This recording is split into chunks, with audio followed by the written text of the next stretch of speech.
শারদীয় উৎসবের আরম্ভণী হয়েছে আমরা জানি, আর কয়েকটা দিন দুইটা দিন মধ্যে আছে।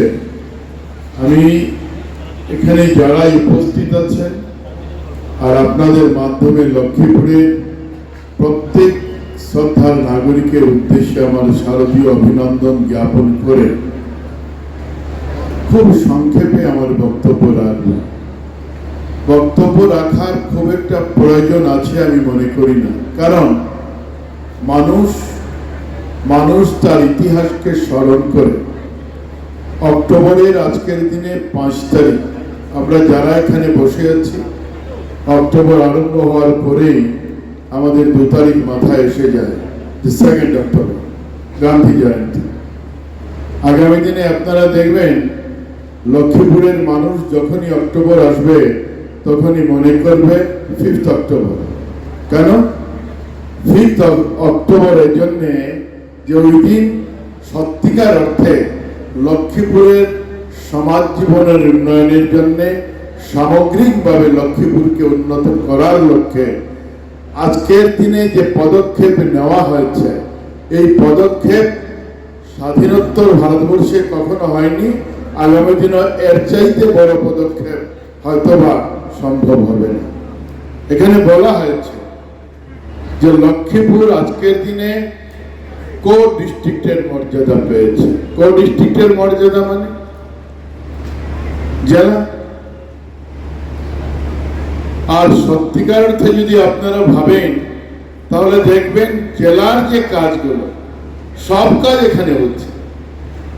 আমরা এতটুকু রাস্তা পেরিয়ে আমাদের যেতে হবে না আর শিলচরে, এরকম নয় যে শিলচরকে আমরা ভালোবাসি, কিন্তু কথা হচ্ছে আসা যাওয়া ইত্যাদি ইত্যাদি সব মিলিয়ে আমাদের লক্ষ্মীপুরের জনসাধারণের স্বাভাবিকভাবে সময়, অর্থ ইত্যাদি অপচয় হয়, অস্বীকার করার কথা নয়।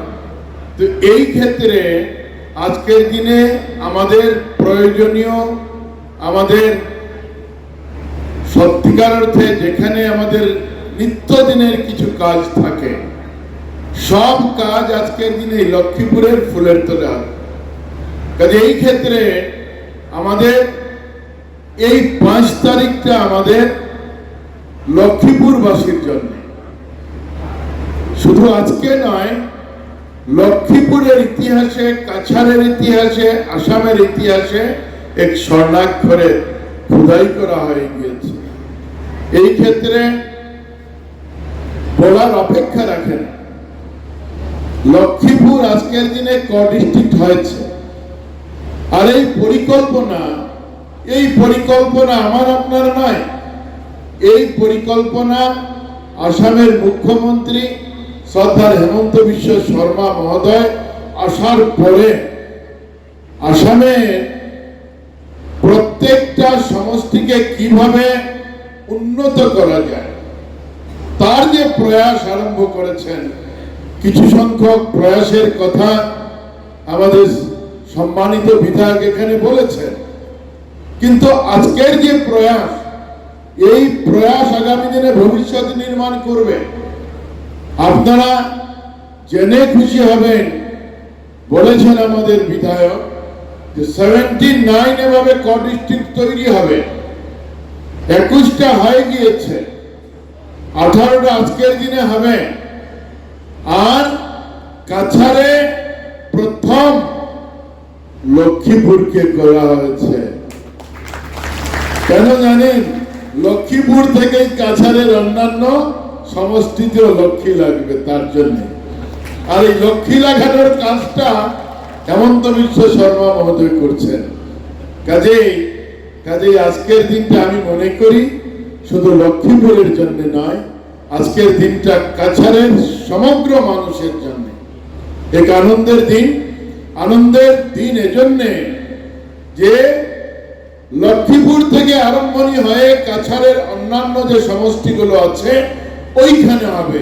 তার পরিকল্পনা একটাই, যে আসামকে যাতে আমরা সার্বিকভাবে উন্নত করতে পারি, তার জন্য আসাম ক্যাবিনেটে আমাদের শ্রদ্ধার মুখ্যমন্ত্রীর মাধ্যমে এই পরিকল্পনা সাজানো হয়েছে।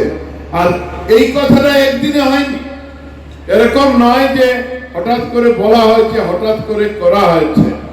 উনি দায়িত্ব পাওয়ার পর থেকেই সমগ্র অসমকে সামগ্রিকভাবে সমাজের প্রত্যেক স্তরের মানুষকে, প্রত্যেক মানুষের কাজকর্ম যাতে সরকারের সঙ্গে যেগুলো জড়িত হয়ে আছে এগুলো যাতে নিয়ন্ত্রণে আনা যায়, এগুলো যাতে সঠিক দিশা পায়, তার জন্য তিনি প্রয়াস আরম্ভ করেছিলেন।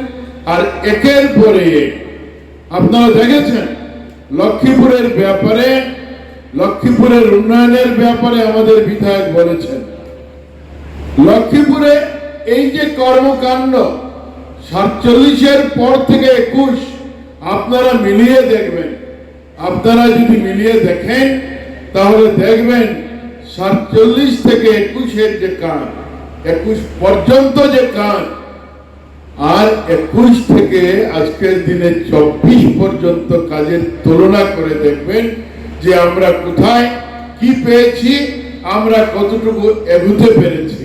আর তার একমাত্র জাদুঘর বলেন, কারিগর বলেন আসামের মুখ্যমন্ত্রী ডক্টর হেমন্ত বিশ্ব শর্মা, আর সঙ্গে আপনাদের যিনি বিধায়ককে আপনারা নির্বাচিত করে পাঠিয়েছিলেন এক কর্মচঞ্চল, এই কর্মতৎপর বিধায়ক, তিনি প্রাণ ঢেলে উজাড় করে লক্ষ্মীপুরকে দেওয়ার চেষ্টা করছেন। কারণ 47 থেকে 21 পর্যন্ত কংগ্রেসের অপশাসনে এই লক্ষ্মীপুর শোষিত হয়েছিল, বঞ্চিত হয়েছিল। আর তার পূরণ করার লক্ষ্য নিয়ে আমাদের বিধায়ক এবং আমাদের মুখ্যমন্ত্রী কাজ করে যাচ্ছেন। আমরা আশা করি লক্ষ্মীপুরের লক্ষ্মী এখানে প্রতিষ্ঠা করা হয়েছে ভারতীয় জনতা পার্টির মাধ্যমে। আর আপনারা আগামী দিনে লক্ষ্মীপুরে উন্নত করার লক্ষ্যে এই লক্ষ্মীকে মজবুত করে রাখবেন, এই আহ্বান করে সবাই এখানে যারা এখানে আছেন শারদীয় অভিনন্দন শুভেচ্ছা পুনরায় জ্ঞাপন করে সবার উদ্দেশ্যে আমার শ্রদ্ধা জানিয়ে আমার বক্তব্য শেষ করছি। ভারত মাতা কি জয়।